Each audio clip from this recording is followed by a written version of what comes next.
Physics chapter wise most important topics जिनको हम छोड़ के जाने का बिल्कुल अफोर्ड भी नहीं कर सकते हैं. What are those important chapter wise मैं आज आपको बताने वाली हूँ.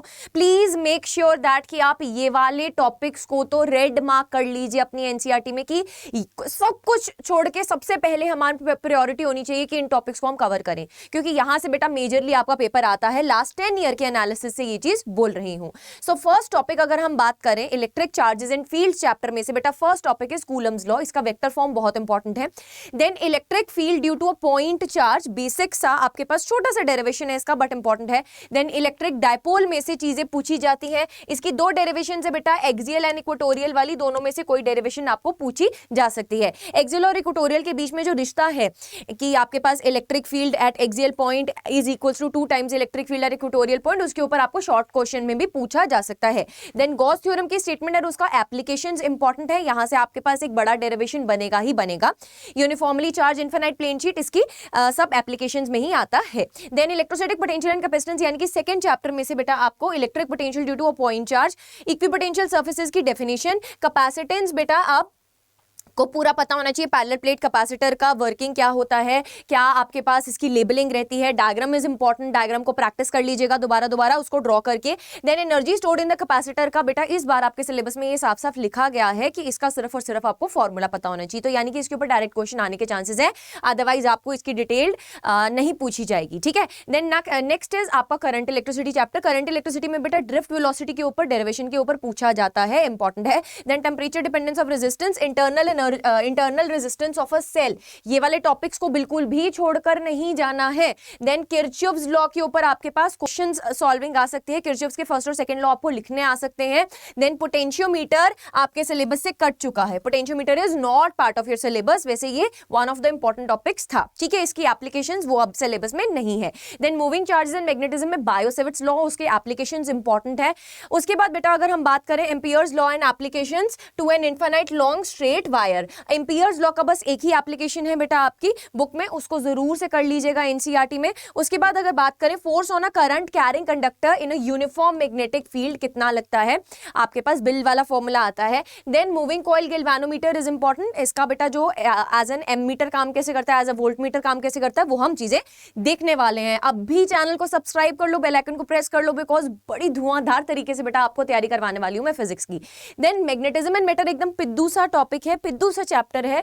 इसमें बेटा आपका बात किया जाए कि the topics magnetic dipole moment of revolving electron, Earth's magnetism, इसके बहुत पिद्दू से टॉपिक्स हैं. These are important. अब अगर बात किया जाए इसमें कुछ एडिशन हुआ है, पैरामैग्नेटिक, फेरोमैग्नेटिक, डायमैग्नेटिक का बेसिक आइडिया आपको होना चाहिए.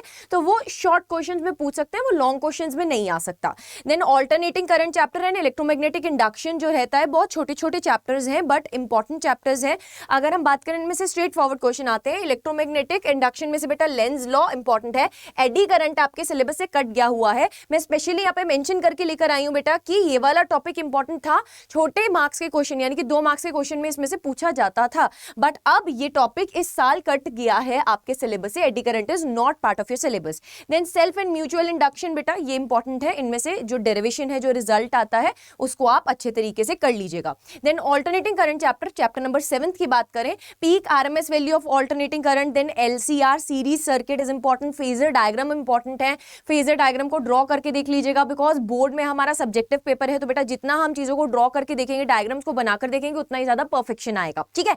Then AC generator and transformer, इसके बारे में अपन रीड कर लेंगे. लॉन्ग क्वेश्चंस में पूछ सकते हैं, वैसे बहुत कम चांसेस रहते हैं. लॉन्ग क्वेश्चन के कौन कौन से चैप्टर्स आपको फॉलो करने हैं, उसके लिए मैं आपके लिए शॉर्ट भी बनाने वाली हूं, तो उसको भी जाके जरूर से देखिएगा. आज रात को बेटा बाय द 10 PM आपको वो शॉर्ट मिल जाएगा, जिसमें मैंने मेंशन किया हुआ है कि आपको कौन से चैप्टर्स को एम्फसाइज करके पढ़ना है अगर आप 4 और 5 मार्क्स के क्वेश्चंस को सॉल्व करना चाहते हैं. देन इलेक्ट्रोमैग्नेटिक वेव इज बिल्कुल पिद्दू सा चैप्टर. इसमें क्या है आपके पास प्रॉपर्टीज ऑफ ईएम वेव्स, इसके ऊपर क्वेश्चन आ जाता है बेटा. यहां से 2 मार्क्स का क्वेश्चन ही आएगा. देखो, या तो या तो वो पूछ लेंगे प्रॉपर्टीज के ऊपर, ठीक है, या तो वो पूछ लेंगे प्रॉपर्टीज के ऊपर, या फिर वो पूछ लेंगे इलेक्ट्रोमैग्नेटिक स्पेक्ट्रम पे। इलेक्ट्रोमैग्नेटिक स्पेक्ट्रम पे डायरेक्ट क्वेश्चन बनता है आपको रेडिएशंस का, बेटा आपको वेवलेंथ गिवन होगा या फ्रीक्वेंसी गिवन होगा, आपको पूछा जाएगा कि ये कौन से स्पेक्ट्रम में लाई करती है and what are the uses and क्या आपके पास एप्लीकेशंस हैं उनकी।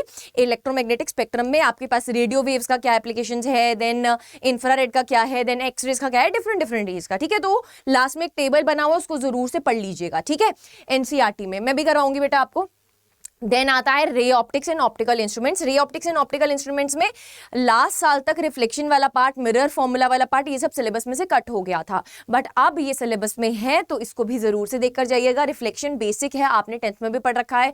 देन मिरर फॉर्मूला हो गया, देन लेंस फॉर्मूला हो गया। लेंस फॉर्मूला में बेटा आपके पास lens maker formula as well as lens formula दोनों इंपॉर्टेंट है।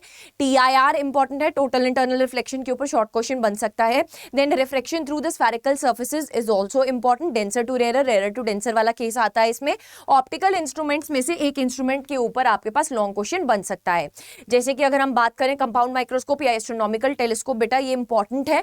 सिंपल माइक्रोस्कोप के बहुत कम चांसेस रहते हैं आपको पूछा जाए, यूजुअली आपके पास मैग्निफिकेशन का डेरिवेशन आता है या एस्ट्रोनॉमिकल टेलीस्कोप का या फिर कंपाउंड माइक्रोस्कोप का, तो उसको आप अच्छे से कर लीजिएगा, ठीक है। देन बात आती है वेव ऑप्टिक्स की। वेव ऑप्टिक्स में बेटा Huygens principle, Young's double slit experiment में इस बार बोल दिया गया है इंटरफेरेंस का, बस आपको डायरेक्ट फॉर्मूला याद होना चाहिए, इसका डेरिवेशन सिलेबस में नहीं है तो उसके अकॉर्डिंगली बेटा आपको पूछी जाएंगी चीजें, ठीक है। डायफ्रेक्शन, अब देखो इसका कट चुका है बेटा सिलेबस में से ये पार्ट, इसका डेरिवेशन, तो डायफ्रेक्शन या फिर सिंगल स्लिट एक्सपेरिमेंट आने के चांसेस ज्यादा ब्राइट हो जाते हैं, ठीक है। Then comes dual nature of radiation and matter. Dual nature of radiation matter में तो यार आंख मैं बोलती हूँ ज्यादा करने की जरूरत ही नहीं है, बस फोटो इलेक्ट्रिक इफेक्ट अच्छे से कर जाना, यहां से क्वेश्चन बनेगा ही बनेगा।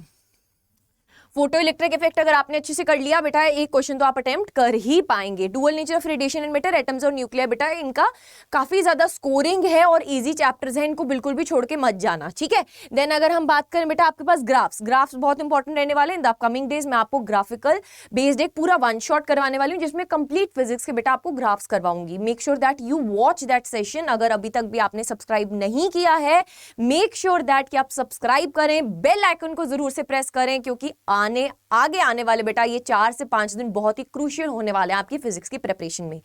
नेक्स्ट अगर बात करें डी ब्रॉय हाइपोथेसिस, है ना, इसमें डुअल नेचर के बारे में एक्सप्लेन किया था, ये इंपॉर्टेंट है। इसमें वेवलेंथ ऑफ अ पार्टिकल के बारे में, वेवलेंथ पार्टिकल के साथ एक वेव एसोसिएटेड होती है, उसके बारे में बताया था डी ब्रॉय ने, है ना। जब पार्टिकल मूव करता है तो उसके साथ एक वेव एसोसिएटेड होता है, वो हाइपोथेसिस बहुत इंपॉर्टेंट है।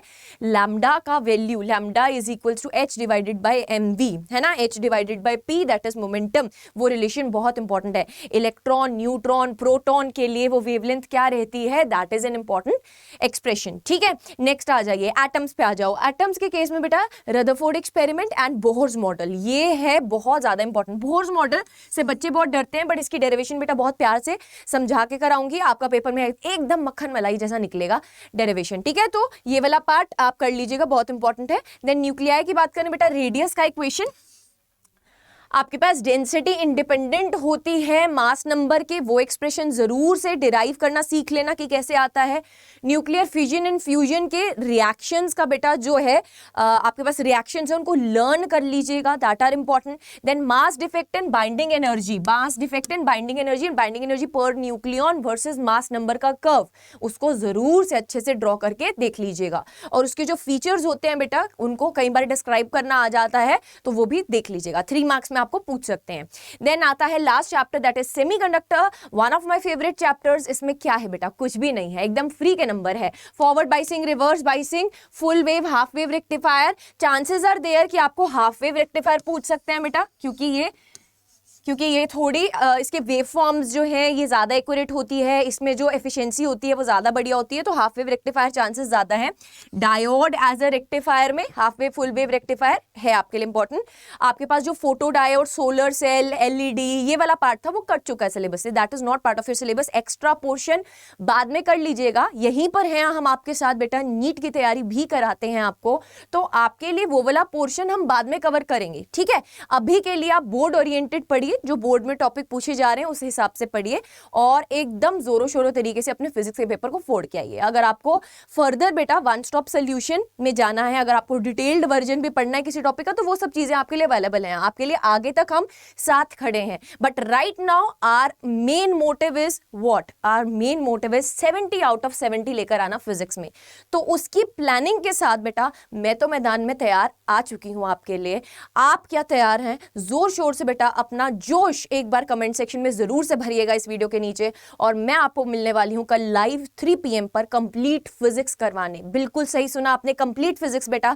हम 3 बजे से शुरू होंगे, उसका अंत मुझे नहीं पता कब होगा, बट उसमें हम 14 के 14 चैप्टर्स कंप्लीट करेंगे आपके साथ कल। तो वो बहुत इंपॉर्टेंट सेशन रहने वाला है, आज ही जाके उसका रिमाइंडर सेट कर लीजिएगा। And see you all soon in the upcoming sessions. Till then bye bye all of you and take care.